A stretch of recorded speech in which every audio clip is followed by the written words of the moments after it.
বিরুদ্ধে যুদ্ধ ঘোষণা করার জন্য সারা রেলটারে 12টা বাজাই দিচ্ছেন। আপনারা শুনেন, আপনারা যখন লোডশেডিং এর কথা বলেন আমরা মেনে নেই, যখন দাম বাড়ার কথা বলেন ওয়ার্ল্ডে দাম বাড়ছে আমরা মেনে নেই, সব মেনে নেই। তাই বইলা দুর্নীতি করে আমাদের টাকা খাবেন, এইটা আমরা মেনে নিতে পারি না।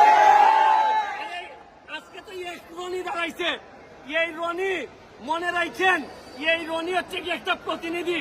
সারা বাংলাদেশে এইরকম রনির জন্ম হবে। আজকে আইসা দেখি সে অসুস্থ হয়ে গেছে। আমি তারে দিয়ে কথা জিজ্ঞেস করি, রনি তুমি কি দুইটা কথা বলতে পারবা? উঠো উঠো উঠো। আমি রনি তোমার শুধু একটা কথা জিজ্ঞেস করতে চাই। আমি তোমার ভাই হিসাবে আমি আসছি শুধু তোমার দোয়া করে দিয়ে যাইতে। তোমার যে মনের বাসনা, এই বাসনা বাংলাদেশের লক্ষ তরুণের, লক্ষ মানুষের ধারণা। আমি শুধু তোমার কাছ থেকে জানতে চাই, মানুষকে একটু বলে দাও